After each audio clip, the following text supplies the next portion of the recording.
Hey everybody, it's Christina of CraftyPaws. I'm here to share another guest design team project for Maymay Made It. And I wanted to share with you guys more projects with this super adorable ugly sweater weather stamp set from Maymay Made It. And I'm just in love with the versatility of this little turtleneck sweater. And so I decided I was going to try and do a ornament that has both a front and a back. And I decided I was going to stamp this out with images of a poodle, and I know this is probably more like a terrier, but I colored it up like my bandito, and then I did the back so that this looks like the back of him. And now this is a profile, so she turns out the same both on the front and the back of the sweater. But I thought I would share with you guys the process of how I did this. Now this I actually had to like cut apart and seam back together because the sweater is not actually exactly the mirror image from one side to the other. So I'm going to share with you guys how to stamp this out, put it into your computer, and then get the flip or reverse mirror image of any stamp actually. And then I will share with you guys how to pick stamps that you can create this kind of front and back look really easily. So first off, I'm going to use this sweater from the Maymay Made It Ugly Sweater Weather stamp set.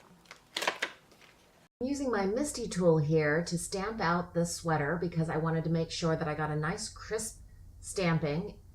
And if I didn't, and I'm not a very good stamper, so oftentimes I don't, I know I can repeat the stamping, which I end up doing right here. Also, you'll see that I'm going to be stamping this out twice. That's just so that I can save paper when I actually scan this into my computer and then do the reverse image.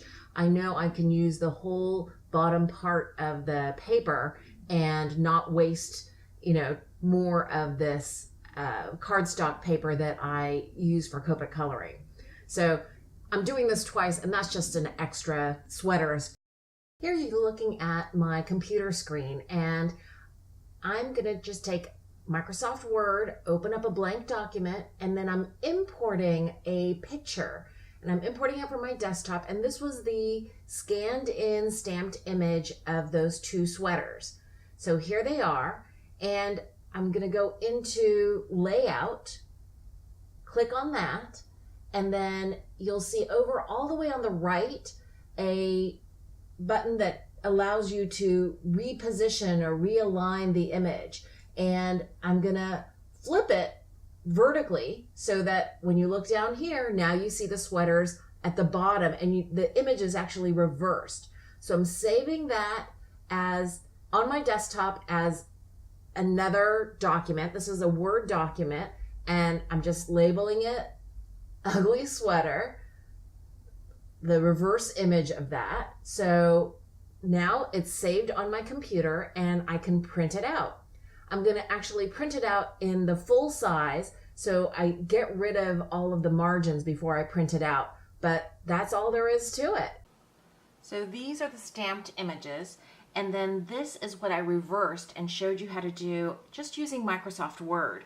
And it's hard to see the exact difference, but you can see this shoulder is a little flatter and this is a little more rounded. And you can see this is the image reversed, rounded, and then more flat. So I'm going to go ahead and fussy cut these out so that you can see how they match perfectly together. So now that I have the front and the back of the sweater all ready to go, I thought I would share with you guys my thought process on how I select a stamp to do the front and back side of an image.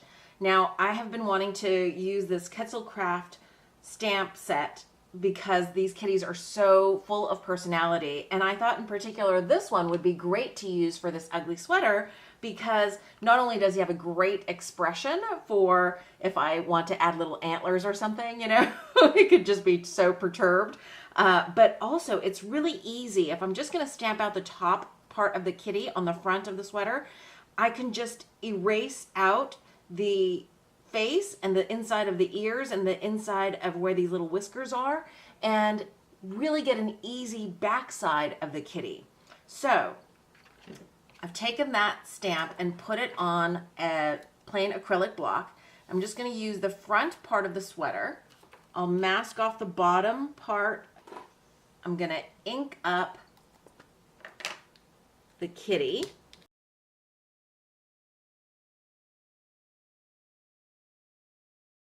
And this little kitty sweater is all ready to color up. Now I'm going to take the back side of the sweater, again ink up the kitty, but this time I'm going to take my stamped chamois and I'll erase out the inside of the ears, the eyes, the whiskers, the nose, and even the middle part, the tuft of fur in the middle, because I want this to be the back side of the kitty. And I re-inked the edge of the little ear that had gotten erased, and I'm re-stamping. And look, it's the perfect outline of the kitty. Well, not perfect. I'm gonna take a Copic multi-liner pen. This is a 0.03. It's a really fine pen because this image stamp has fairly fine lines. And I'm just gonna re-establish and redefine the edges of that kitty. Now I decided for the back part of the kitty needs to have the stripes extended. So this sketch of the kitty is so kind of loose and free, I thought I could just pretty much doodle in these little stripes. I decide to fully extend the 2 stripes, and then I decide I'm gonna have kind of a partial stripe up closer to the head, and then the little bits at the bottom edge as well. Now I'm just gonna do some really simple Copic coloring. I'm starting with an E00 just to get in a base color for the cat. And I think later on I end up taking a 0 marker and making the tuft of fur more white.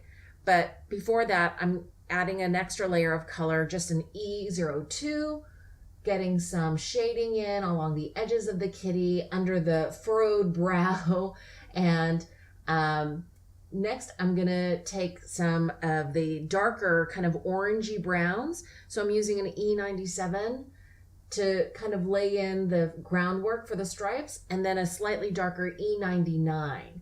Then I'm going back in and blending out the background again with an E00. And I decide while I'm at it, I'm gonna do the back side of the kitty as well. This is really super fast, kind of sketchy coloring. Again with the E00, then the shading slightly with an E02.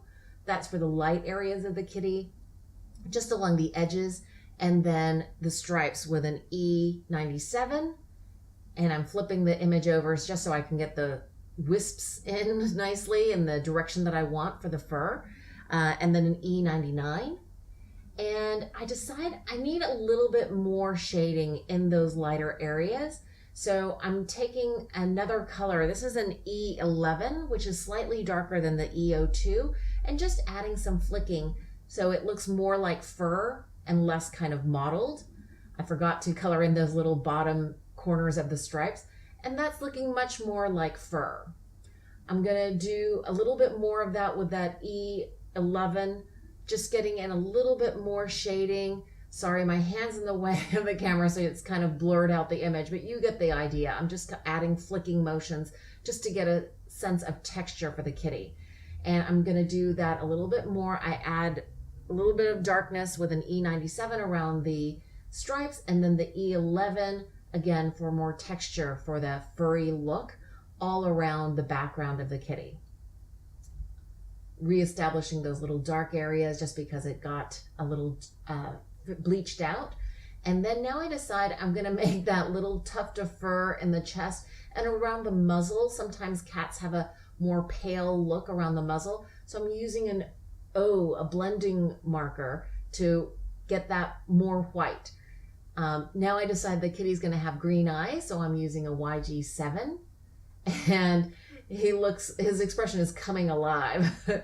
Now for some really quick background sweater coloring, I decide to match the eyes of the kitty. I'm gonna have kind of a lime or lemonade kind of, limeade kind of green color for the sweater, and I'm using a YG01. I'm just putting down a background layer of color.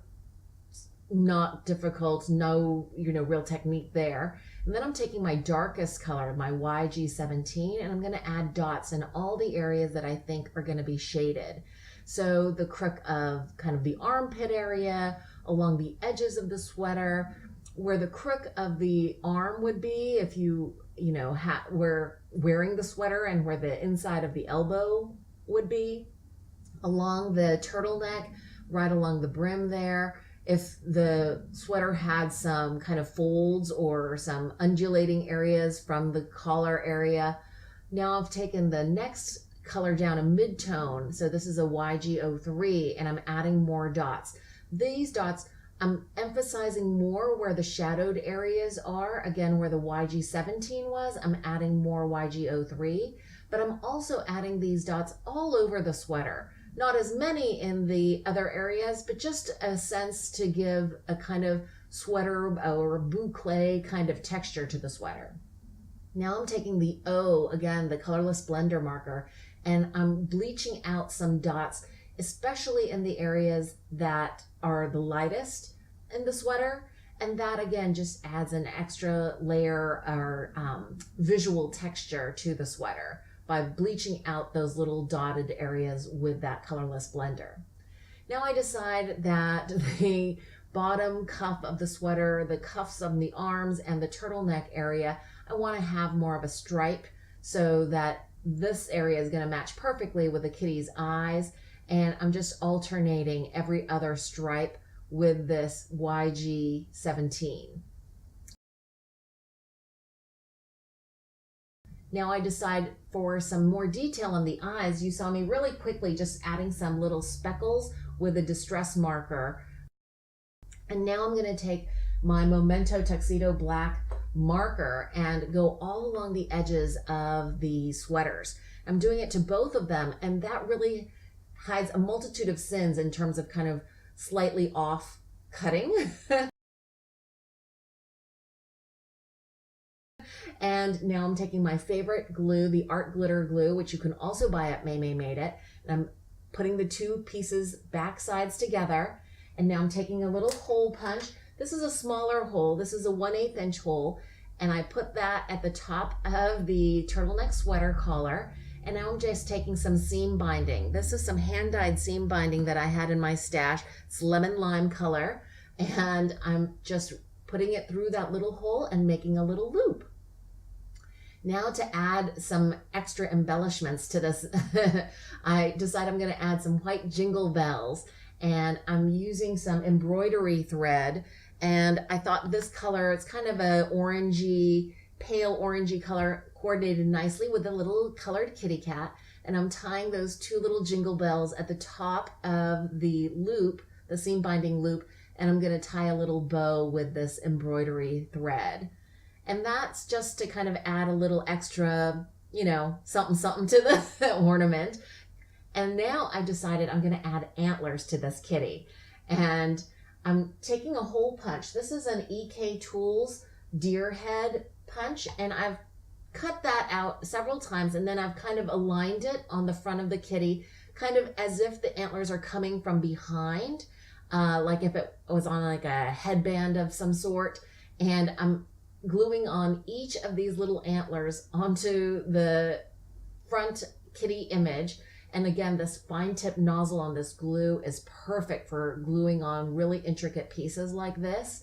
And yeah, even these little tiny antler pieces are not an issue for this fine nozzle tip for the art glitter glue. And now you're going to see me put on the more full antlers. I'm not putting the entire antler head, but I'm cutting off two little sides, slightly bigger, and I'm going to glue these onto the back side of the kitty. And I'm trying to position these pieces as if they're, obviously the back side of the antlers visible on the front side of the kitty.